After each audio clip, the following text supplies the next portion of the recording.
کہ حضور صلی اللہ علیہ وسلم نے کٹ کٹ کے اپنی محبت صحابہ کے دل میں بٹھائی، اتنی محبت بٹھائی کہ ہر صحابی کہتے فداک بی ابی انت و امی یا رسول اللہ، میرے ماں باپ آپ پر قربان اے اللہ کے رسول صلی اللہ علیہ وسلم۔ ہر صحابی یہی کہتا، بلکہ آپ سوچو کہ صدیق اکبر رضی اللہ تعالی عنہ سے پوچھا گیا ابو بکر دنیا کی کون سی چیزیں تمہیں پسند ہیں؟ تو کہتے ہیں 3 چیزیں، النظر الی وجہ رسول اللہ، حضور کے چہرے کو دیکھنا مجھے پسند ہے، انفاق مالی علی رسول اللہ، میرا مال حضور پر قربان کرنا مجھے پسند ہے، اور حضور کے عقد میں بیٹی دینا یہ مجھے پسند ہے۔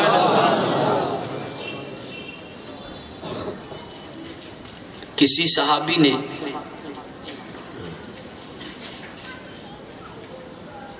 یہ تمنا نہ کی ہو تو مجھے بتاؤ کہ جیتے جی بھی حضور کے قدموں میں اور مرنے کے بعد بھی حضور کے قدموں میں اور میدان محشر میں بھی حضور کے قدموں میں جگہ نہ مانگی ہو تو مجھے بتا دو۔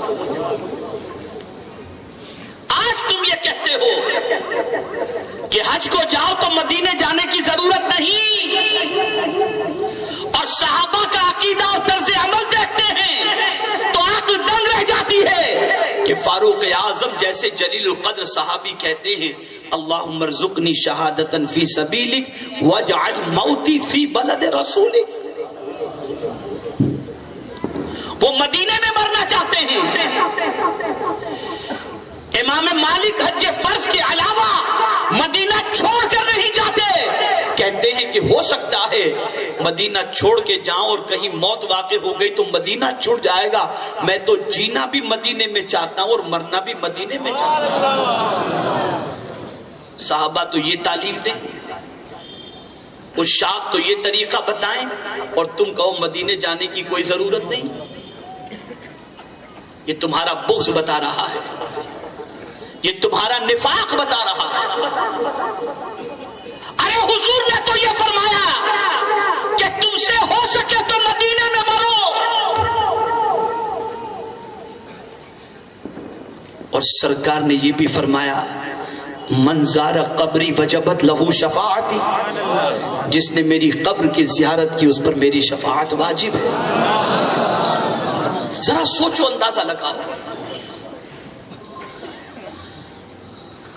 صحابہ حضور کے قدموں میں رہنا پسند کرتے تھے اور حضور کے قدموں میں مرنا پسند کرتے تھے، اس لیے کہ وہ جانتے تھے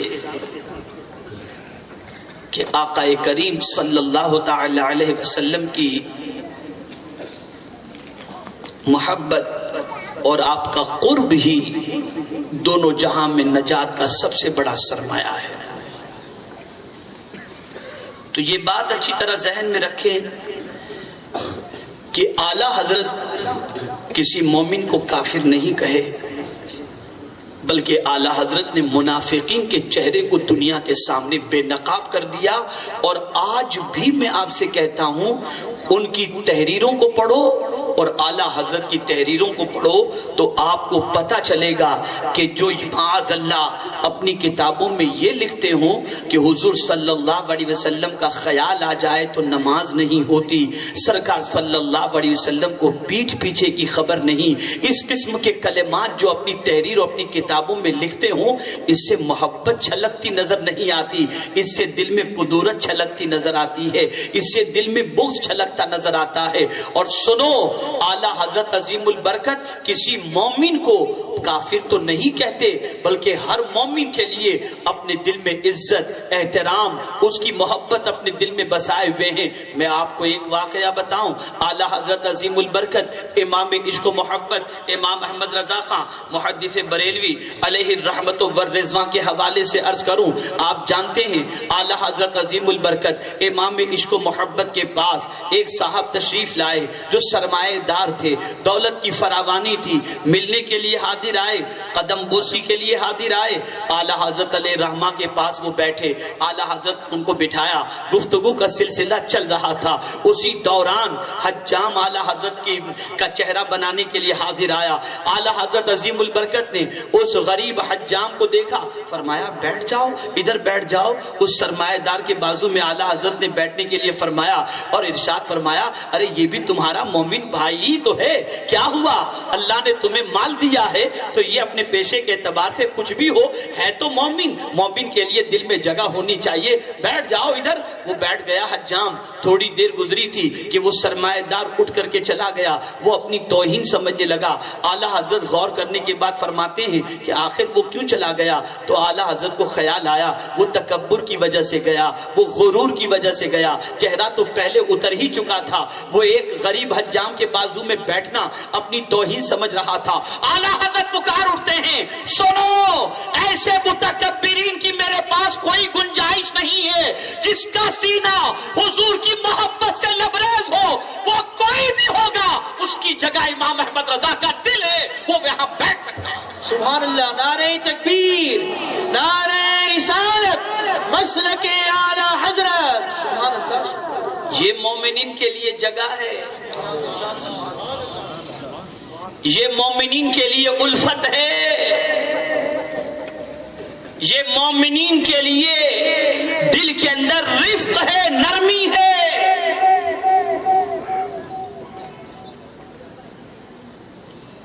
اس لیے کہ اعلیٰ حضرت نے صحابہ کی زندگی پڑھی تھی۔ صدیق اکبر کے بازو میں بلال کو بٹھایا نہیں جاتا تھا، ایسا نہیں تھا۔ فاروق اعظم کے بازو میں اسامہ ابن زید کو جگہ نہیں ملتی تھی، ایسا نہیں تھا۔ حضرت عثمان غنی کے بازو میں ابو ہریرہ کو جگہ نہیں ملتی تھی، ایسا نہیں تھا۔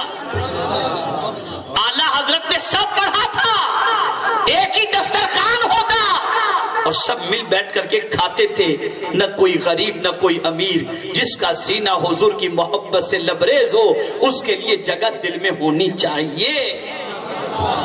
اس لیے کہ قرآن نے کہا ہے، بلکہ میں یہاں ایک بات کلیئر کہہ دوں، اگر کسی مومن کے لیے دل میں جگہ نہیں تو میں کچھ اور نہیں کہوں گا، ایمان کا جائزہ لینے کے لیے ضرور کہوں گا۔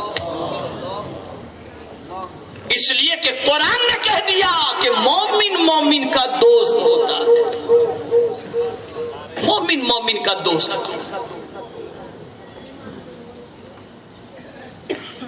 حد تو یہ ہے کہ ایک خونی رشتے کے اعتبار سے بھائی بھائی ہوتے ہیں، لیکن قرآن نے ایمان کے رشتے سے بھی بھائی بنا دیا، اور یہ بھائی چارگی خدا نے پیدا فرمائی ایمان کی وجہ سے۔ انما المؤمنون اخوہ، مومنین آپس میں بھائی بھائی۔ تو آج ایک سبق یہ بھی سینے کے اندر بٹھا لو کہ اپنے ایمان کے حوالے سے کسی سے پوچھنے کی ضرورت نہیں۔ اگر کسی مومن کے لیے تمہارے دل میں محبت ہے، مبارک ہو، اللہ نے تمہارے سینے کو ایمان سے لبریز کر دیا۔ اب یہاں تھوڑا سا اور آگے بڑھ کر کے عرض کروں، جب مومن وہی ہے، مومن کی صفت قرآن نے بیان فرمائی کہ مومن کے لیے اس کے دل میں جگہ ہو، تو جس کے صدقے میں ایمان ملا اس رسول کے لیے کتنی محبت ہونی چاہیے، کتنی الفت ہونی چاہیے۔ اور اسی لیے اعلیٰ حضرت صرف اور صرف اپنی محبت کا اظہار اس اعتبار سے ہی نہیں کرتے تھے کہ مجھے حضور سے محبت ہے، بلکہ اعلیٰ حضرت جس چیز کو حضور سے نسبت ہوتی اس چیز کا بھی احترام کرتے ہوئے ثابت کرتے تھے کہ مجھے صرف حضور ہی سے نہیں، جس چیز کو مصطفیٰ سے نسبت ہو جائے وہ چیز بھی سر پہ رکھنے کے لائق ہے۔ حرم کی زمین اور قدم رکھ کے چلنا، میں نے سر کی بات کہی، سر پہ رکھنے کے قابل، حرم کی زمین اور قدم رکھ کے چلنا، ارے سر کا موقع ہے او جانے والے۔ اور ایک مقام پر کہتے تجھ سے در، در سے سگ، سگ سے ہے مجھ کو نسبت۔ یہ کہاں سے اعلیٰ حضرت نے سیکھا تھا؟ یہ سب کچھ صحابہ کی زندگی پڑھ کر انہوں نے سیکھا تھا۔ میں ایک بات آپ سے عرض کروں، 40 دن کی جماعتیں، 4 مہینے کی جماعتیں یہ نکلتی رہتی ہیں، الیکٹرانک میڈیا چلتا رہتا ہے، سب کچھ ہوتا رہتا ہے، لیکن میں حیران ہوں، اعلیٰ حضرت عظیم البرکت کہیں گئے بھی نہیں، یہاں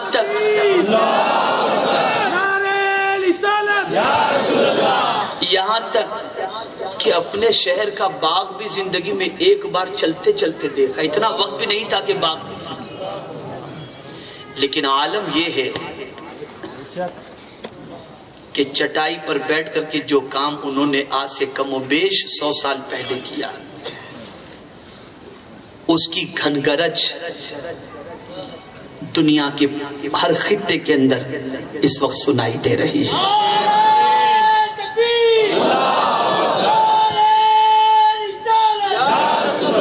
وجہ کیا تھی؟ سبب کیا تھا؟ سبب بس ایک ہی تھا، انہیں جانا، انہیں مانا، نہ رکھا غیر سے کام، للہ الحمد میں دنیا سے مسلمان گیا۔ کوئی غرض ہی نہیں تھی کسی سے، کوئی غرض نہیں۔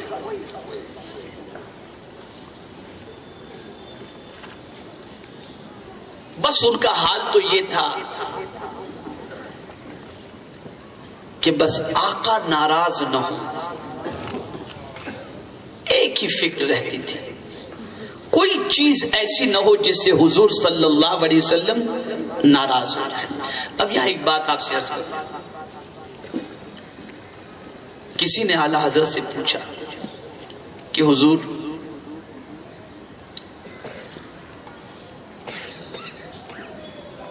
تحفظ عقائد کے لیے اپنے بچوں کو مسئلہ بتا دیتے، ان کی تربیت کر دیتے، یہ پوری رات جاگنا، اتنی کتابیں لکھنا، اتنی محنت و مشقت کرنا، آخر اس چیز کی کیا ضرورت ہے؟ جواب سنو، ارشاد فرماتے ہیں تم نے کسی کتے کو دیکھا ہے؟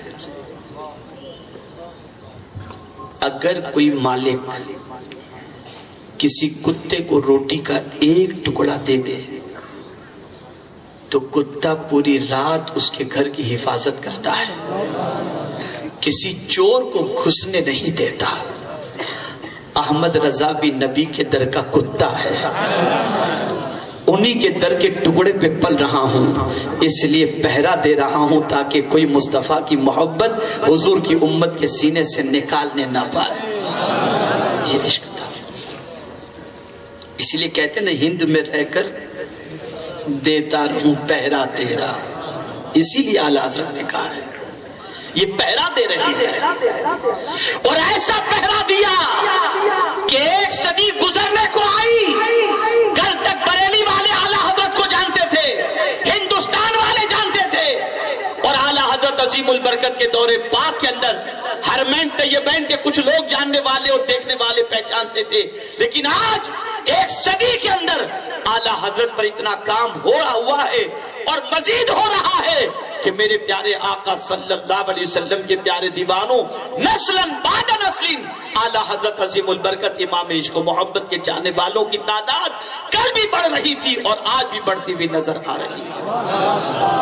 میں یہاں ایک دوسرے انداز سے اعلیٰ حضرت کو سمجھاؤں۔ جو شاعر ہوتے ہیں نا، ان کا اپنا ایک انداز ہوتا ہے، وہ اپنی غزل، اپنے اشعار کی مقبولیت کے لیے کیا کرتے ہیں؟ یہاں غزل کہی انہوں نے، یہاں کوئی کلام لکھا، مشاعرے میں جا کر کے پڑھ دیا، دھاد ملی، مشہور ہو گیا کلام، قربان جائیے۔ ہر غزل لکھنے والے کے دماغ میں کسی کا خیال ہوتا ہے، کسی مشاعرے کا تصور ہوتا ہے، کسی اچھی آواز والے کی تلاش ہوتی ہے، لیکن اے امام محمد رضا، ہدایت بخشش تو آپ نے لکھی، کسی مشاعرے کی تلاش نہیں، کسی تخیل، کسی تصور کے حوالے سے کوئی دل و دماغ کے اندر چیز نہیں ہے، بس آقا یاد آتے گئے، قلم چلتا گیا، محبت تڑپاتی گئی، قلم چلتا گیا، اور جب لکھا تو ایسا لکھا، ایسا لگ رہا ہے جیسے سراپا مصطفیٰ ان کے سامنے موجود ہوں اور انہیں دیکھ کر اعلیٰ حضرت خد و خال کھینچتے ہوئے نظر آتے ہوں، جیسے کہتے ہیں جس کی تسکین سے روتے ہوئے ہنس پڑے، اس تبسم کی عادت پہ لاکھوں سلام۔ آپ دیکھیں پتلی پتلی گلے قدس کی پتیاں، ان لبوں کی نزاکت پہ لاکھوں سلام۔ آخر سوچو تو صحیح، کس کے تصور میں اتنے ڈوبے ہوئے ہیں کہ لب بھی سامنے موجود، چہرے مقدس بھی سامنے موجود، تو پکار اٹھتے ہیں وہ کمال حسن حضور ہے کہ گمان نقص جہاں نہیں۔ اس لیے یہ سب کچھ کہہ رہے ہیں کہ دنیا کا انسان کسی اور کی زلفوں کا اسیر ہو کر غزلیں لکھا کرتا ہے، مصطفیٰ جان رحمت کا یہ دیوانہ خیالات میں بھی گم ہے تو محمد الرسول اللہ کے اس لیے قلم اٹھتا ہے تو صرف حضور صلی اللہ علیہ وسلم کی تعریف و توصیف میں اٹھتا ہوا نظر آتا ہے۔ ہماری ویڈیو کو لائک شیئر ضرور کریے۔